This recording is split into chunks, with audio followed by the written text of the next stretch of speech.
Pangeran Bratakelana atau nama lain Pangeran Gung Anom adalah putra Sunan Gunung Jati.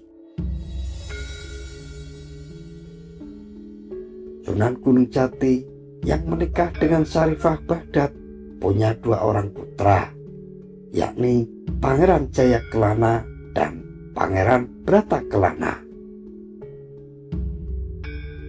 Pangeran Bratakelana lahir pada tahun 1489 Masehi, dan ketika itu Pangeran Bratakelana tumbuh menjadi sosok yang tampan dan gagah berani dengan tubuh yang begitu kuat dan kekar. Setelah menginjak dewasa, Pangeran Bratakelana menikah dengan Ratu Nyawa, putri Raden Fatah, Sultan Demak pertama. Dikisahkan ketika menikah dengan Ratu Nyawa, Pangeran Bratakelana memberikan mahar berupa mati syahid. Pangeran Bratakelana sangat terobsesi sekali menjadi pejuang dan bisa wafat dalam medan perjuangan. Suatu ketika di kerajaan Demak, Pangeran Bratakelana merasa rindu dengan ibundanya dan juga rindu dengan keluarga di Cirebon. Lalu Pangeran Bratakelana pun akhirnya meminta izin kepada istri dan juga kepada mertuanya untuk pulang ke Cirebon. Namun entah mengapa Pangeran Bratakelana lebih memilih jalur laut untuk pulang ke Cirebon dibandingkan pulang melalui jalan darat. Perjalanan dari Demak menuju Cirebon pada mulanya dilalui oleh Bratakelana dengan baik-baik saja. Namun ketika kapal memasuki perairan Gebang, ia dikejar oleh beberapa kapal yang dikendalikan oleh perompak. Setelah beberapa lama waktu lamanya, akhirnya kapal perompak berhasil menghalangi laju kapal Pangeran Bratakelana. Para perompak langsung menyerbu dan menyerang awak kapal yang ada bersama Pangeran Bratakelana. Pertarungan pun terjadi. Para pengawal Pangeran Bratakelana menghadapi para perompak dengan kekuatan yang ada. Pertarungan yang tidak seimbang antara para perompak dengan pasukan Pangeran Bratakelana yang sangat sedikit. Pangeran Bratakelana tidak tinggal diam. Ia ikut terjun dalam medan pertempuran untuk melawan para perompak.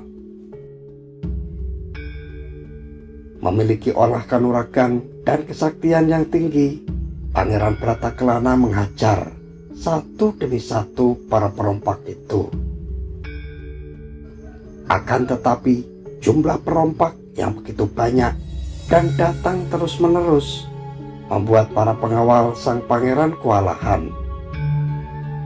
Mendapati para pengikutnya banyak yang gugur berperang, Pangeran Bratakelana dengan gagah berani terus melawan.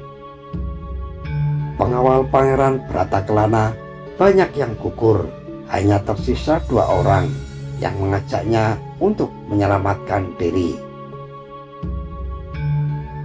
2 pengawal ini mengajak Pangeran Bratakelana untuk menceburkan diri ke lautan agar bisa selamat dari lawannya. Pangeran Brataklana pun menyuruh 2 orang pengawalnya itu untuk menyelamatkan diri. Ia menghadapi para perompak itu sendirian. Dalam beberapa babat disebutkan bahwa Pangeran Brataklana sulit ditaklukkan. Ia bahkan tidak mempan senjata tajam. Karena Pangeran Brataklana yang memiliki kebal senjata tajam inilah, para perompak banyak yang tewas. Salah satu pimpinan bajak laut yang terbilang sakti bertindak licik untuk membunuh Pangeran Brataklana. Ia memerintahkan para perompak lain untuk menyerang pangeran dari depan. Lalu dirinya mencari kelengahan Pangeran Brataklana dari belakang. Saat Pangeran Brataklana lengah, saat itulah ia ditikam dari belakang dengan tombak yang sudah dilumuri dengan darah anjing.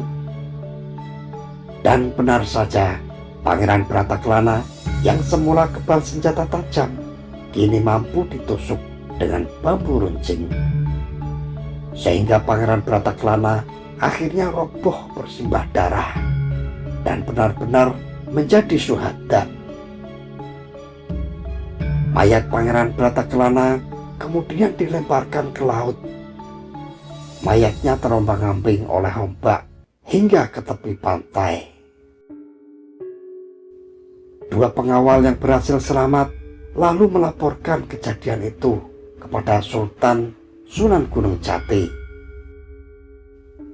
Sunan Gunung Jati yang mendapatkan laporan itu langsung berdiri dan dirinya benar-benar marah besar. Sunan Gunung Jati memberikan perintah pada Ki Gede Bungko untuk menghabisi seluruh perompak yang ada di lautan Cirebon. Ki Gede Bungko pun lalu menghabisi satu persatu para perompak yang ada di laut Cirebon. Jasad Pangeran Brataklana akhirnya mereka kuburkan di pesisir Mundu di tepi lautan. Hingga kini makam Pangeran Brataklana dijadikan situs pemakaman serta cagar budaya milik pemerintah.